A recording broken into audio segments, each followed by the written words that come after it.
Hello everyone, welcome back to my YouTube channel. Hope you all will be fine. First of all, I would like to thank you all for supporting me. And if you are new to my channel, please subscribe to my channel. And I request you to watch the full video.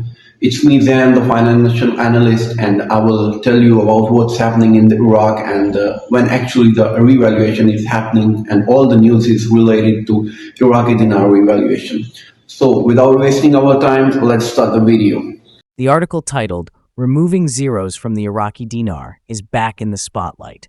Strengthening the currency, or just changing its form, brings an interesting discussion about the ongoing debate surrounding the removal of zeros from the Iraqi dinar. A key point in the article is the mention of removing zeros, not from the currency bills themselves, but from the nominal value of the currency. This is an important distinction and is central to understanding what this process really means for the value of the dinar and for those who are invested in its future.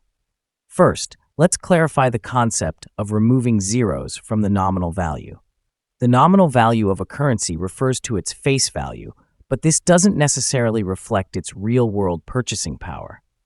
The idea of removing zeros is often referred to as a redenomination, which means adjusting the unit of currency to make it easier to handle and understand.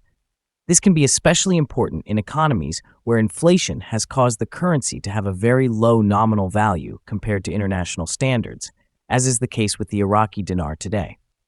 Currently, the Iraqi dinar is valued at approximately 0.00076 USD. Now let's break down what happens if 3 zeros are removed from the nominal value, as the article mentions. If you remove those 3 zeros, you end up with a value of 0.76 USD. This means that 1 dinar would now be worth 0.76 USDs, a significant increase from its current nominal value. However, it's critical to understand that this doesn't automatically translate into a change in real-world purchasing power unless it is paired with strong economic reforms.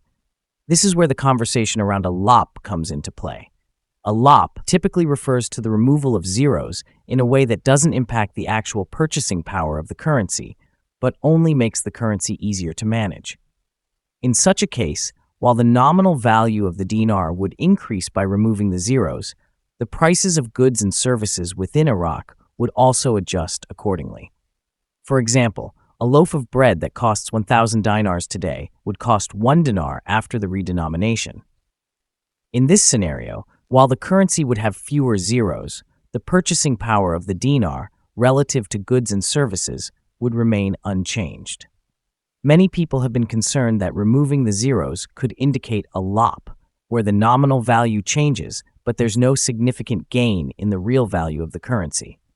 However, the key here is to differentiate between a redenomination aimed at adjusting the nominal value and an actual revaluation that increases the real value of the currency relative to other currencies like the US dollar. This is what investors and those holding large amounts of dinar are hoping for, a true revaluation that increases their purchasing power both inside and outside of Iraq.